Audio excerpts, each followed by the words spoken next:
Good morning, everyone. I invite you to rise in body or in spirit, turning in our gray hymnal to number 298, Wake Now My Senses, number 298.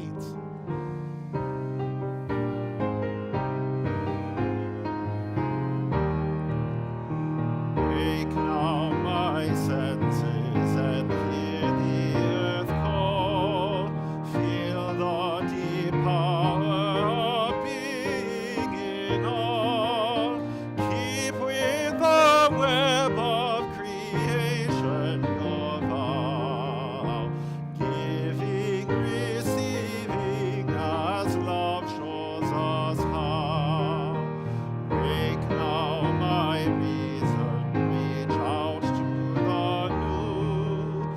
Join with each pilgrim who quests for the true. Honor the beauty and wisdom of time. Suffer thy limit and praise the sublime. Make now compassion, give heed to the cry. Voices of suffering fill the wide sky. Take as your neighbor, both stranger and friend. Being and striving their hardship to end. Wake now my conscience with justice thy guide. Join with all people whose rights are denied. Take not for granted our privileged place. God's love embraces the whole human race. Make now my vision of ministry clear. Brighten my pathway with radiance here. Mingle my calling with all who will share. Work toward a planet transformed by our care. Thank you. Please be seated.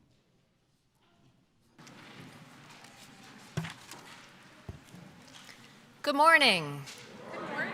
Welcome to the First Unitarian Universalist Congregation of Ann Arbor, Michigan, a liberal community of justice seekers and earth protectors, lifted by love since 1865.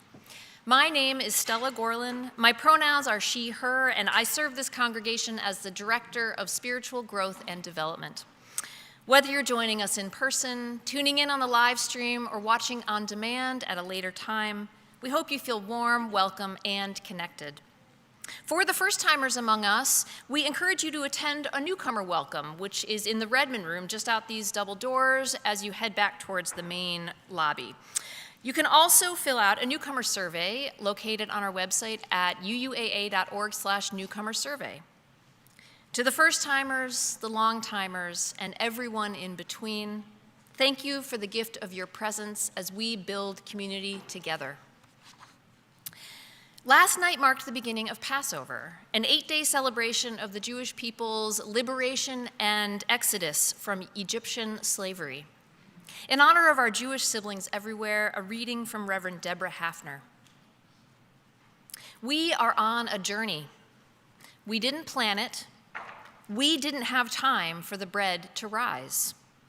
We may find ourselves in the wilderness, hungry, thirsty, doubting that we should have ever come. But look around. We are not alone. It is our journey together, a journey to our better selves, a journey to a better world, a journey to a more promised land. As you use, we honor all spiritual paths, from the Abrahamic religions to the pagan traditions. How beautiful to be able to lift up both Passover and Earth Day this morning.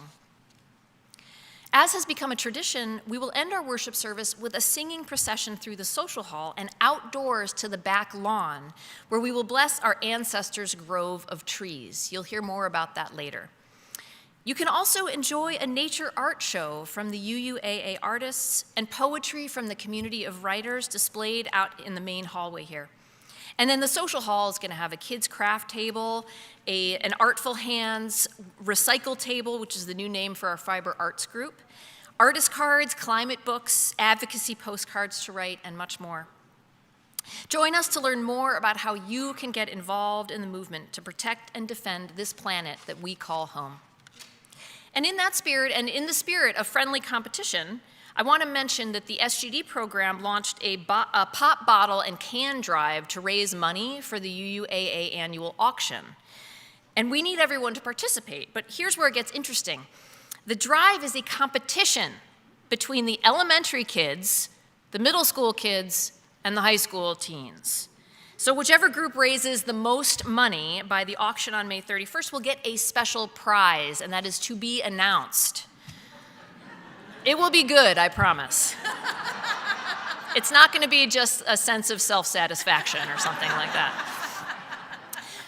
The boxes for donation are now available at the far end of the SGD upper level, right past the Potter and Harper rooms, and there's already overflowing bags of cans down there, which is awesome, although I will say, the middle and high school groups are falling woefully behind, so they better get their act in order. Please try to remember to rinse out the bottles and cans before donating them. And so, kids, youth, families, everyone, let's get collecting.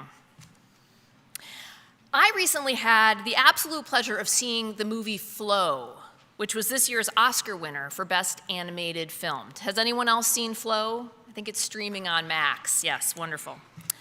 If you're unfamiliar, Flow is a Latvian film about a black cat, a secretary bird, a capybara, a ring-tailed lemur, and a yellow Labrador that band together on a sailboat after a catastrophic flood displaces them from the land.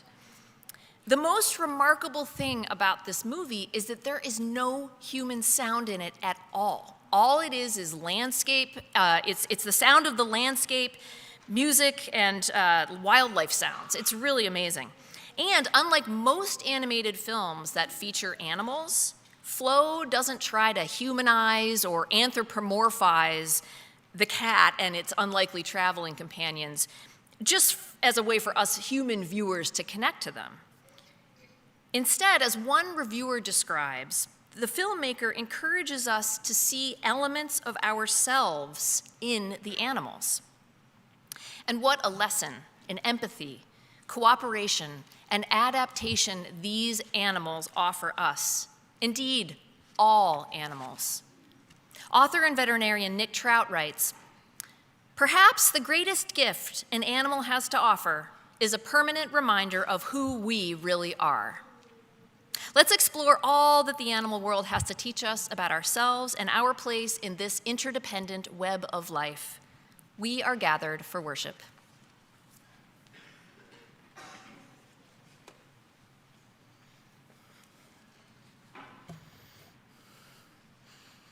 We light the chalice together every Sunday, and every Sunday it seems to me that we do it for a slightly different reason each time. What I like about lighting the chalice is that every week it's a way of asking ourselves, what's the point of this? Why are we doing this? Why are we here? That could be here in the sense of why are we in this building at this particular time? Could be why are we here in the sense of being in human form on earth, depending on how existential you're feeling on a particular Sunday. For me, as a pagan UU, the point of being here today for Dirt Communion and for Earth Day is to remind ourselves that we are not separate from the earth. Our bodies, or what the writer Margaret Atwood has called our meat envelopes, our bodies are made of the same elements found in the earth. Our bones and our blood are phosphorus and nitrogen and potassium and carbon. We are the same. We are all a part of the interdependent web of existence. We are not separate. However, only part of the web of existence has evolved to have opposable thumbs and therefore be able to light a chalice. So ultimately, I did invite a human member of the web of existence, Sandy Simon, to light the chalice for us this morning. For those on the live stream, human or otherwise, you are welcome also to light a chalice or a candle. You are invited to type into the chat, "The chalice is lit in," and then include your location. Will you please join me in saying the chalice lighting words? We light this chalice for the light of truth. We light this chalice for the warmth of love. We light this chalice for the energy of action. We light this chalice for the harmony of peace. Thank you so much, Sandy. We are not separate from the earth, and we are not separate from each other. The web of existence is not a matter of belief, but a matter of interdependence, of committed relationship.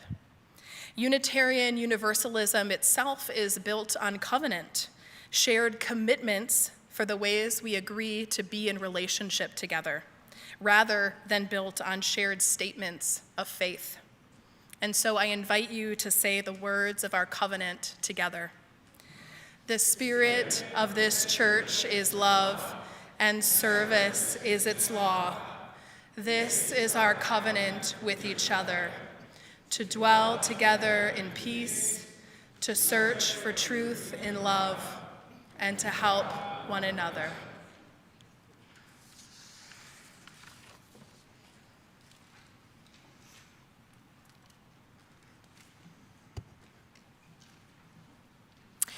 In my humble opinion, social media is good for exactly one thing: animal videos. Yeah.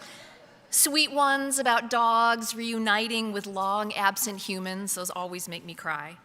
Adorable ones about unexpected friendships between a child and a crow, or an elephant and a tiger.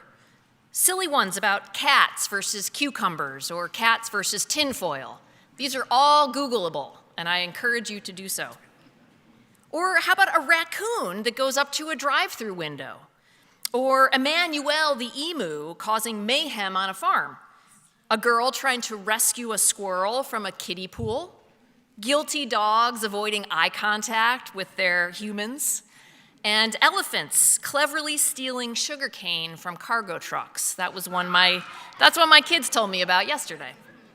And I watched it, and it was amazing.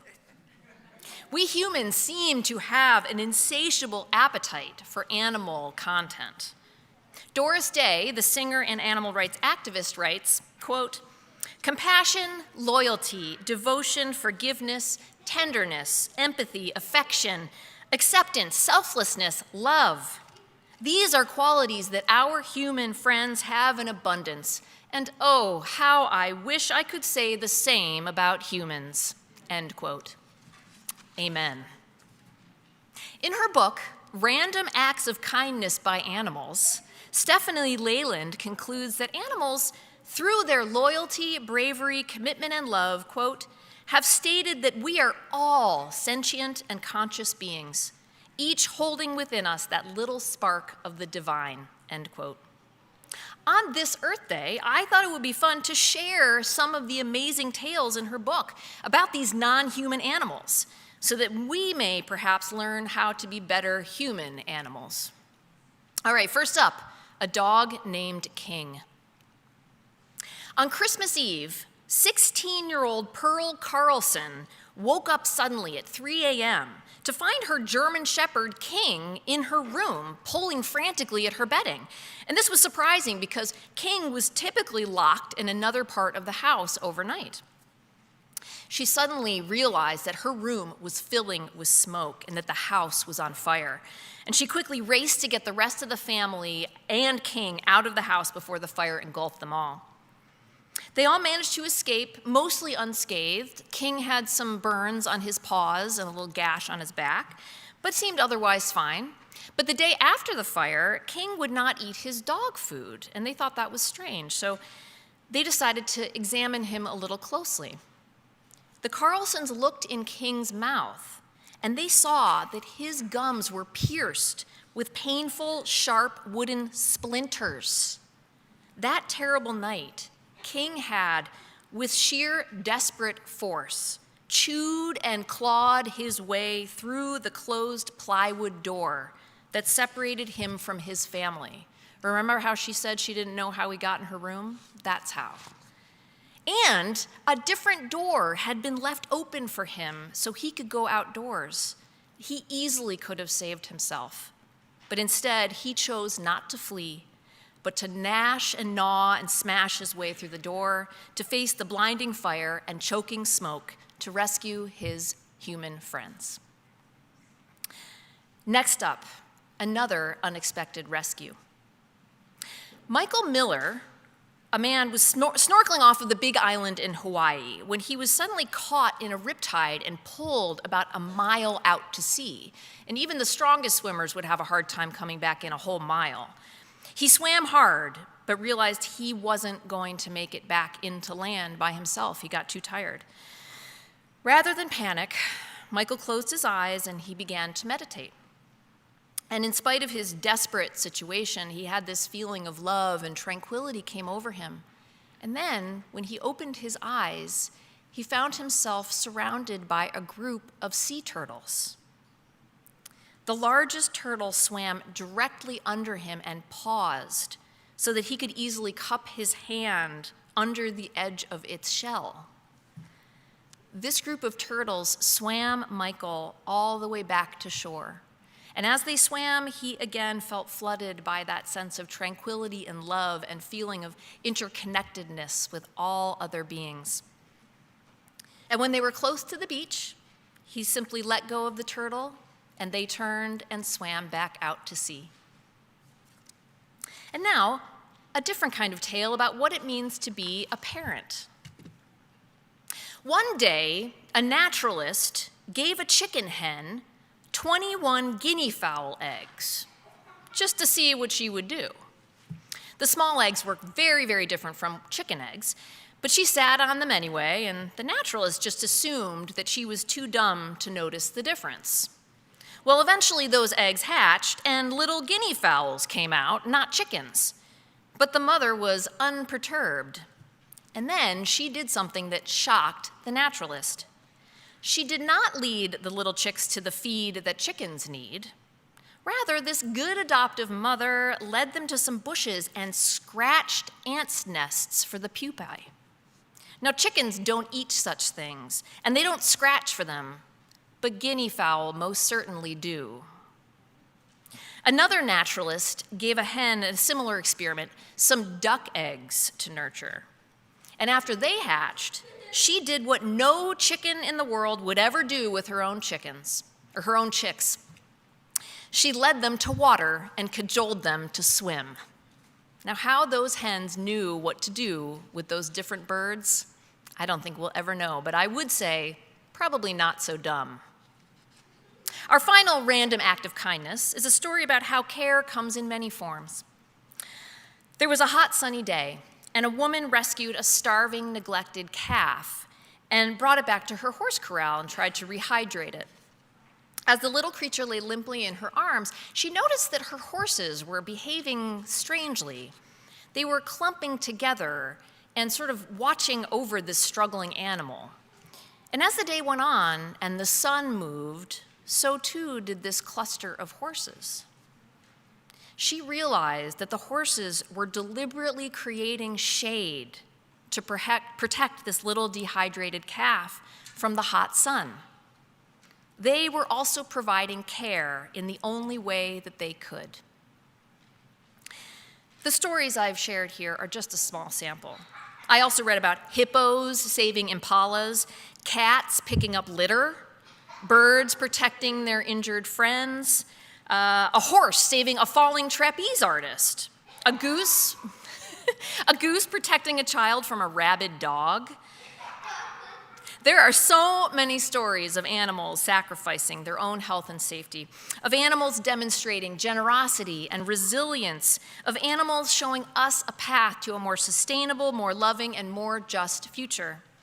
As writer Theresa Idia writes, maybe with time and intention, instead of invoking humane and humanity as the pinnacle of existence, we can turn to the many creatures and elements we share this little blue marble with to help us become better humans, better terrestrials. The lessons and teachers are literally all around us. Look, listen, learn. As Phoebe Judge, who is the host of one of my very favorite podcasts called Criminal, she says, there are also lots of stories of animals, quote, really going for it, end quote. A pet pig named Carlton scarfing down neighborhood jack-o'-lanterns. A beaver breaking into a dollar store just to peruse the aisles like any other shopper. A fox that stole hundreds of pairs of Crocs, just Crocs. And a possum quietly hiding in a Christmas tree. I'd like to share one last story from the New York Times in a dispatch from Paris, January 22nd, 1908. In the outskirts of Paris, a good story is now going the rounds concerning a splendid Newfoundland. The dog is the property of a man who lives on the banks of the River Seine, just outside Paris. Now, some time ago, a child playing on the riverbank fell into the water and was in imminent danger of being drowned. The dog, hearing the cries and the splashing, leaped over a hedge, ran down the bank, and plunged into the stream just in time to rescue the little victim. Now, naturally, the brave animal was made much of, and the father of the child presented him with a succulent beefsteak. 2 days later, another child fell into the water and was rescued by the very same dog. The lifesaver received the same caresses and another beefsteak. Now, up to this point, there was nothing extraordinary. But rescues became more frequent. It began to be suspected that the neighborhood was haunted by some mysterious criminal, and a special watch was inaugurated. And then the truth came out. It was the dog, the noble lifesaver himself, that was the guilty one. Whenever he saw a child playing on the edge of the stream, he promptly knocked it into the water and then promptly jumped in to the rescue. He had thus established for himself, quote, a profitable source of revenue, end quote. The headline read, Dog, a fake hero. And that is the end of our Stories for All Ages.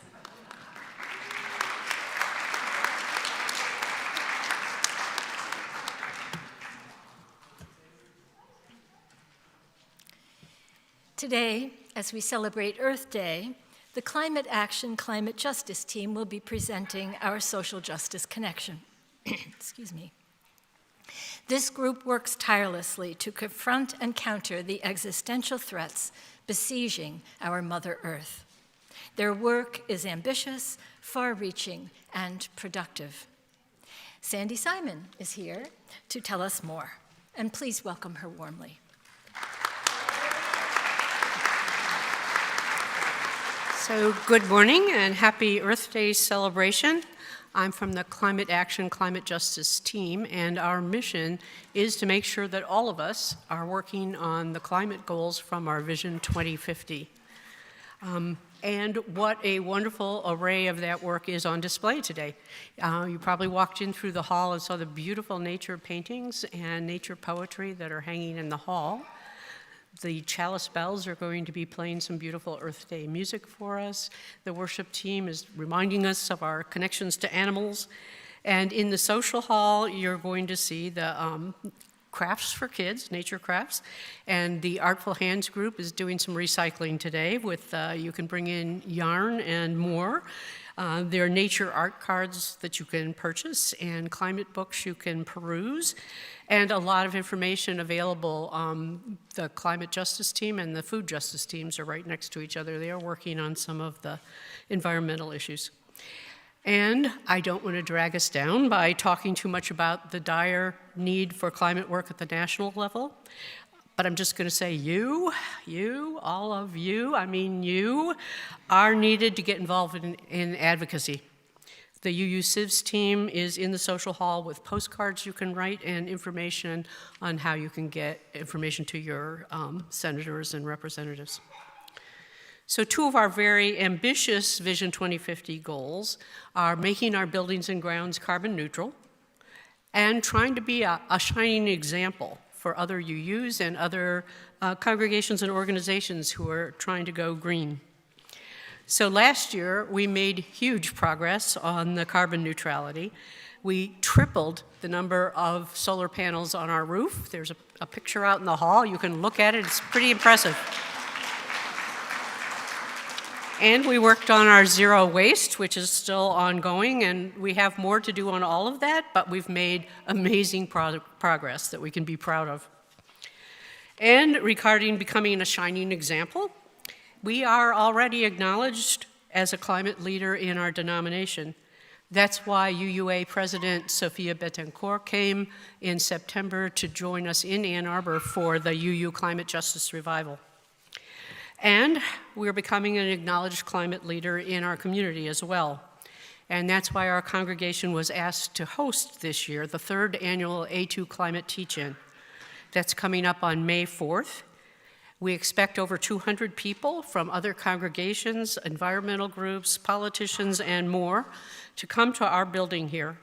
And one of the breakout sessions will feature our story of our congregation's experiences so that we can help others learn to take some of the similar actions. So we're hoping a lot of you will be there. Especially, I want to make sure people know this is the first time we have a special workshop for youth.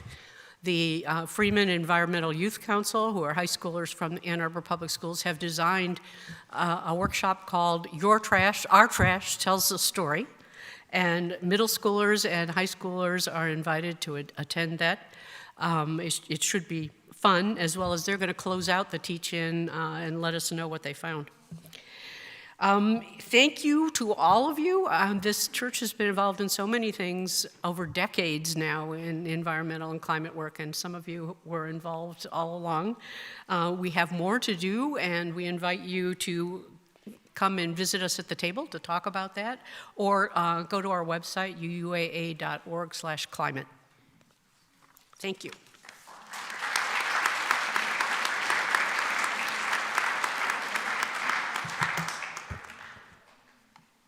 Thank you, Sandy.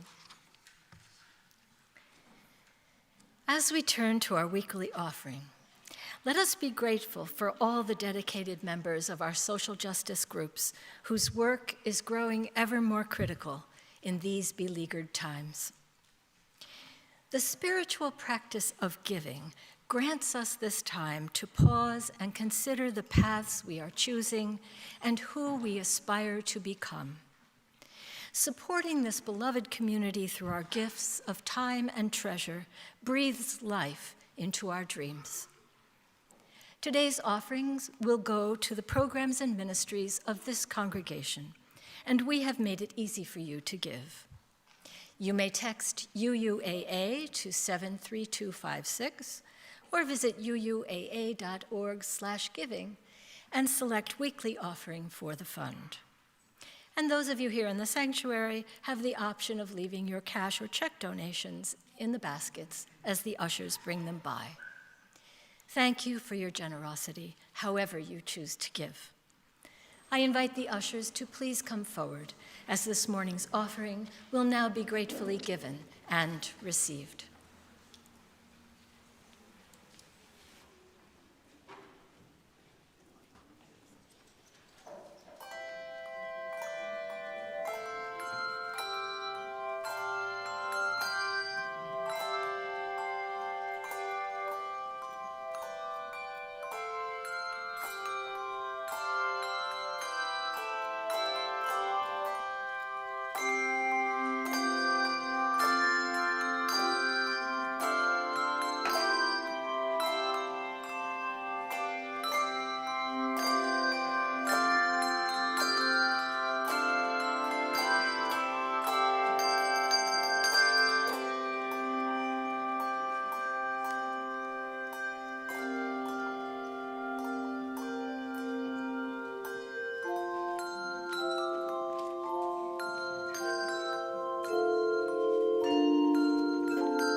Chalice bells, thank you. As our ushers now come forward, I invite you to rise in body or in spirit. And as we prepare to dedicate our offering, let us hold in our hearts the love and the action that are the warp and the woof of the tapestry we are weaving. Together, let us say, to the work of this congregation, which is weaving a tapestry of love and action, we dedicate our lives and these our offerings. Thank you. Please be seated.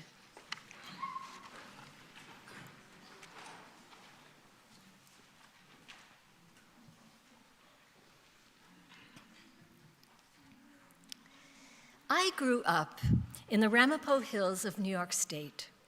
In addition to lovely views, the hills offered up wild spaces to explore and countless trails for hiking. One day, my brother came back from a hike, cradling an orphaned baby raccoon, small and helpless and squirming in his arms. My brother and sister and I closed ranks around the little creature, declaring him ours and setting about to make it so. We fed him, rocked him, sang him little lullabies. We named him Ichabod, and that was that. My parents didn't stand a chance. They had a pet raccoon, whether they liked it or not. Ichabod was adorable. He followed us around, bonded with our dog Dexter, and, like Dexter, learned to avoid the cat. At the time, my family owned a piece of property several miles from town. It was small, 5 acres, but to us kids, it was a vast wilderness. And it had everything: a brook with a swimming hole, woods, a field of wildflowers. On weekends, we would pack a picnic and head out to the property, where we did all the fun things kids would do when they find themselves in paradise. Dexter and Ichabod were no exception. They ran around in a frenzy, splashed about in the brook, napped in the sun. As Ichabod came into maturity, his antics around the house shifted from cute to annoying, at least to our parents. He would claw his way up the curtains or climb into a bowl of pudding left sitting on the counter. One evening, my father blew a fuse. He grabbed his keys and declared that Ichabod was about to take a one-way trip to our property. My brother went along, clutching his pet and weeping. Abandoning a pet raccoon is no easy task. My father and brother mapped a circuitous route into the woods, took off Ichabod's collar, and left him there. My father then led my brother back through the woods on an even more circuitous route, cutting back and forth through woods and field. My brother was heartbroken. When they got to the car, lo and behold, there was Ichabod, sitting on the hood, waiting. Even my father had to admit, we still had a pet raccoon. Fast forward a couple of years. My parents had built a house on the property, and we were now living in paradise. Ichabod, whose favorite snack up until that time had been Cheerios, found a new treat: freshwater mussels from the brookside. Slowly, Ichabod took notice of the wild raccoons chirping and calling in the night from the sycamore trees across the water. He became curious, then restless, and finally, one night, he scratched and whimpered at the door. It was time to make new friends. My brother knew what was coming. Off came the collar one more time. Out went the raccoon, off into the woods. For a time, we were still Ichabod's home base. He came by for visits and spent time with us in the house. He and Dexter were still pals. Cheerios were still on the menu. But the visits tapered off until finally they stopped. Months later, my brother and I were home alone when there came a tapping at the door. Once it was opened, Ichabod came charging past us, ran to my brother's bedroom, and hid under the bed. He slowly emerged, holding out a front paw gripped by a freshwater mussel. My brother, future veterinarian, gathered Ichabod up, took him to the workbench, and performed careful surgery with a screwdriver. Ichabod was free, and he was back. He stayed with us while his paw healed, playing with Dexter and gorging on Cheerios. It was a happy reunion, but all too soon, off he scampered into the woods. We never saw him again. Ichabod was a model of loyalty and trust and autonomy. When you think about it, he was a very assertive raccoon. Whether he was planted on our car hood, scratching to be let out, or months later, tapping to be let back in, he knew where to go and how to ask for help. Ichabod knew instinctively that there is a time for staying and a time for going. When his tribe showed up, he found and claimed his place in the world. Although we didn't realize it at the time, Ichabod was teaching us that the discovery of our true selves would set us free. Centering ourselves, we thought the lesson was about letting go, but really, it was about leaving.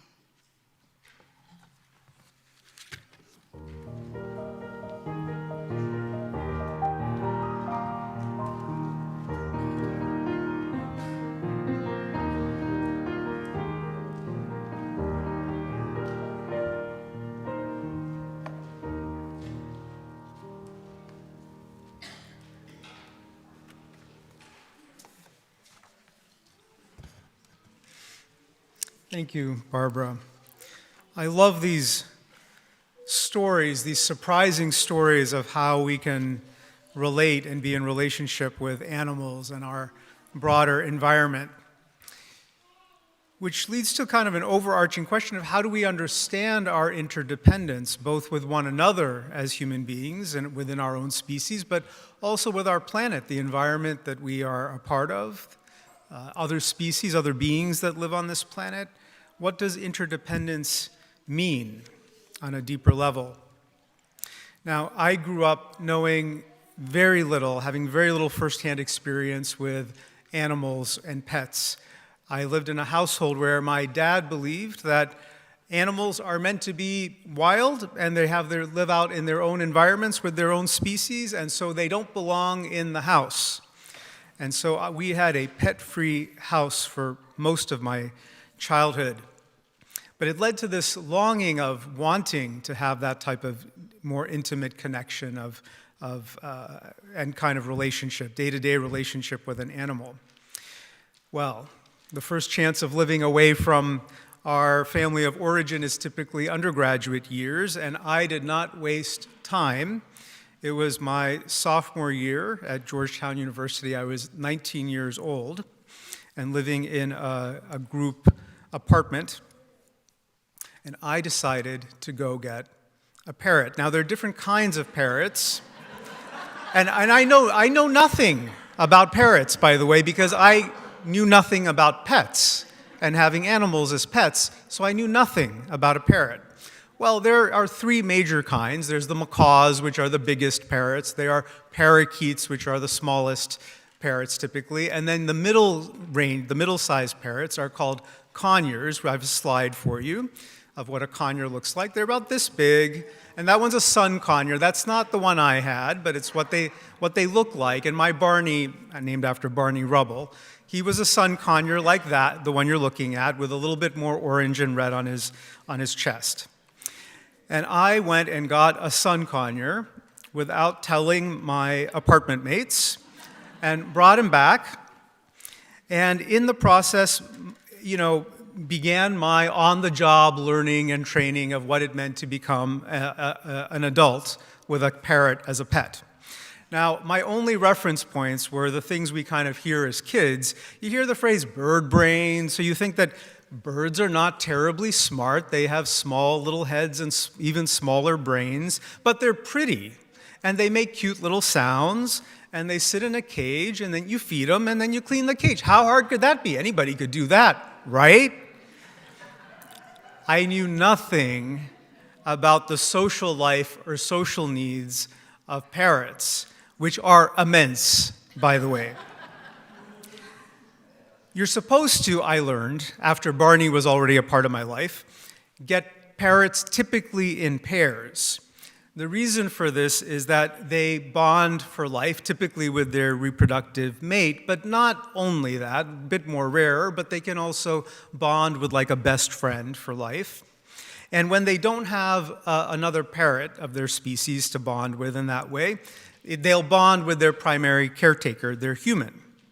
Now, the challenge with this is parrots live in flocks, and within those flocks, they've got these bonded lifetime mates or best friends, and I'm now it for Barney.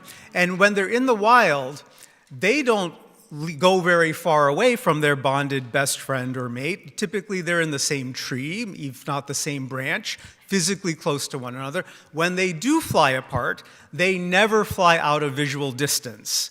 And that's some great distance because parrots have keen eyesight, but they can see their best friend or mate, and if they can't see their best friend or mate, they panic and they screech.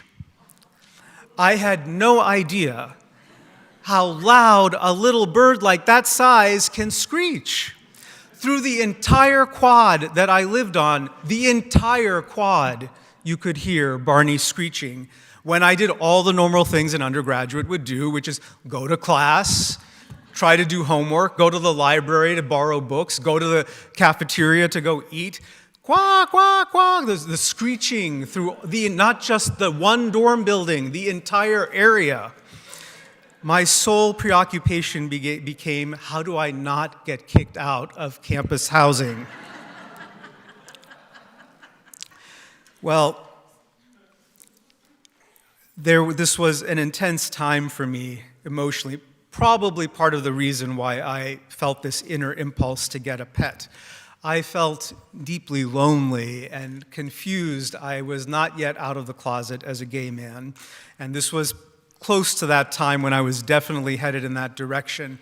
But I was wrestling profoundly with the inner confusion around how do I come out as a gay man when I was raised in this extremely conservative and traditional Hindu family. And I had a lot of late nights where I would get weepy and confused and even cry myself to sleep. Now, these late nights when I was feeling these things most intensely, when I was not focused on my schoolwork, they also happened to be the time when I could focus on Barney a bit more concertedly. And conures can be outside their cage. They'll hop around, sit on your shoulder. And he would often be hopping around, sitting around with me, which I appreciated in my loneliness. But on one of these late nights, I was particularly weepy and making my way quickly through an entire box of Kleenex as I wiped my eyes and blew my nose. And I noticed suddenly Barney starts attacking the Kleenex.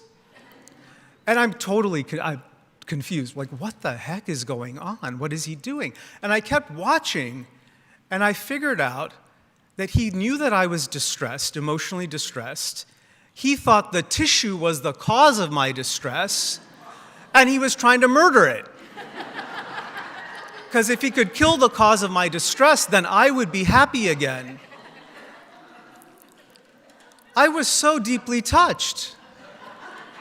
I didn't even know that birds have feelings. Seriously, I had no idea that birds have feelings. So I'm first blown away that, like, he loves me. Like, he cares about me. And he cares about me and loves me enough that he'd want to attack something to protect me and help me be okay. It was deeply moving, in the midst of that sense of isolation and loneliness I was feeling. And I learned a lot about birds, that they are more complex, more nuanced animals. While I could not see readily or easily a bird's feelings the way I could maybe a dog or a cat, that didn't mean the bird didn't have a wide and deep range of feelings. This led to more, over time, reflection on my part on the nature of flocking. These are animals that live in flocks and bonded pairs within the flocks. And, they take care of each other. No individual is really left alone in those flocks, and certainly not to suffer. And we humans can be so indifferent to one another's pain sometimes, can't we? We have so many examples of that in our society today. How might we flock more deeply and well together as people, as human beings? But even beyond that, how can we flock in a more harmonious, caring way with all the species that inhabit this planet, that have complex lives that we don't always understand? I invite you to hold that possibility, maybe even commitment, as I seek to do so in my own life.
This is our 4th year honoring Earth Day with a dirt communion ritual, which offers us an opportunity to honor the very ground upon which we tread, often oblivious to its life-sustaining properties. For those of you that are watching from home, this is a good opportunity to gather the soil you may have found in advance, or to pop outside and maybe take a spoonful somewhere. I have it on hand. So, let's give dirt its due. For those that are in the sanctuary, perhaps you gathered some dirt to bring with you today on the way out the door, or perhaps you planned ahead and gathered soil from some place that's meaningful to you, a favorite hiking trail, a playground, a park, a garden, maybe from the resting place of someone or something that you loved. Or maybe as that first hymn was being sung, you remembered that your container of dirt is sitting on the counter, and maybe you just completely forgot, as I did. But no worries, we have dirt here that you can use during the ritual.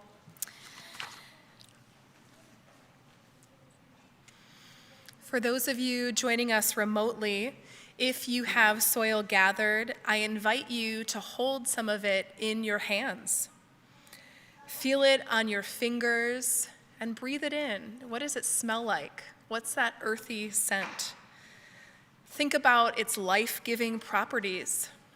And also reflect on what you hope to nurture in yourself and in others. What seeds might be planted in you that you hope will grow. Know that you can bring the soil here to UUAA to have it added to what we gather here.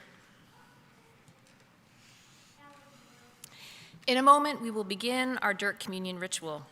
I invite you to come to the front at your own pace, being mindful of those ahead of you, and wait for space to open at the table. We do have 2 of the white pots. Those are the ones that you'll be putting dirt into. There's no rush. All are welcome to participate. And if for any reason you can't come up to the front, we can bring the ritual to you. So just raise your hand and we'll make sure that we come to you. We can go section by section. We'll start here and move across and back to front. And as you come down, kind of come in the middle and then circle out to the back. As the ritual proceeds, I also invite you to enjoy a slideshow of art and photos inspired by animals, drawn and imagined by our kids, mostly our kids, a few adults sprinkled in there, that are in our congregation. And also remember that you can either use a spoon that's provided or you're welcome to use your hands to take the dirt and put it into the big bowls. Let's begin.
I hope you enjoyed the art. This was a collection over the last few years of some amazing work that our kids have done here. This dirt that we have gathered here today, filled with real and metaphorical compost and seeds, will live in our outdoor spaces and be a blessing to us always. When I gesture to you like this, please join me in saying, "We bless this dirt." In the faith that what we compost will lead to new life, and what we grow will open up new possibilities, we bless this dirt. In understanding that all living creatures are connected and have a right to thrive, we bless this dirt. In honor of the wisdom of trees and forests, we bless this dirt. In celebration of all our animal neighbors, big and small, scaly, feathery, and furry, with whom we share this beloved planet, we bless this dirt. In hopes that we all continue to grow together in mind, body, and spirit, we bless this dirt. Thank you. I invite you to stand as you're comfortably willing and able and join in singing in the gray hymnal number 175, "We Celebrate the Web of Life," hymn number 175.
We have earth we have gathered and blessed from all of our dirt communions. We have water from our past water communion ceremonies that connect us to all those that have come before.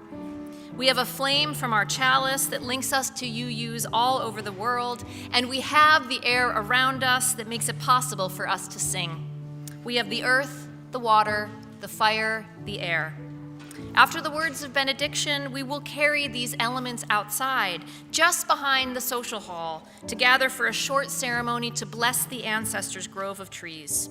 Today we celebrate their continued presence and growth. Dusty will lead us in singing as we move outside. All are welcome to join in the procession and gather. Before we extinguish the chalice, I will transfer the flame to a small lantern. Some of you may recall that it was the way we carried our chalice flame from the old building to this new one.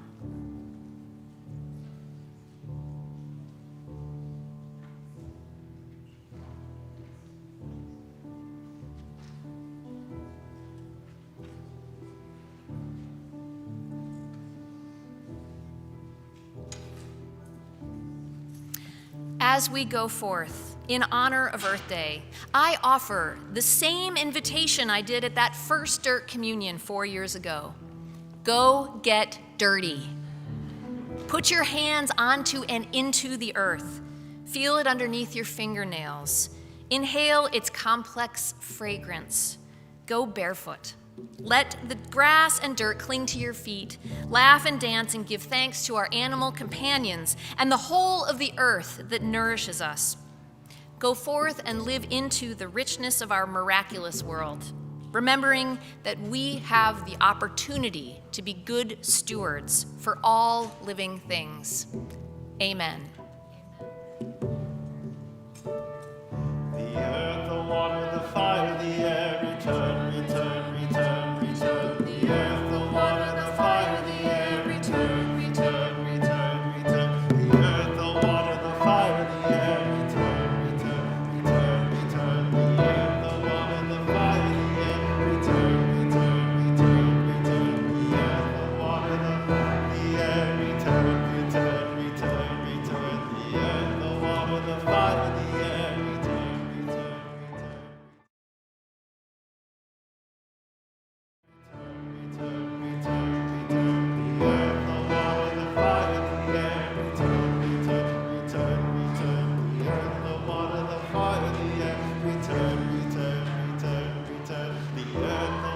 the fire, the air, return, return, return.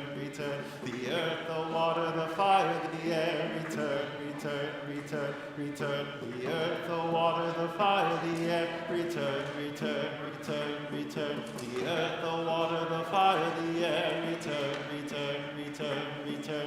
The earth, the water, the fire, the air, return, return, return, return. The earth, the water, the fire, the air, return, return, return, return. The earth, the water, the fire, the air, return, return, return, return. The earth, the water, the fire, the air, return, return, return, return. The earth, the water,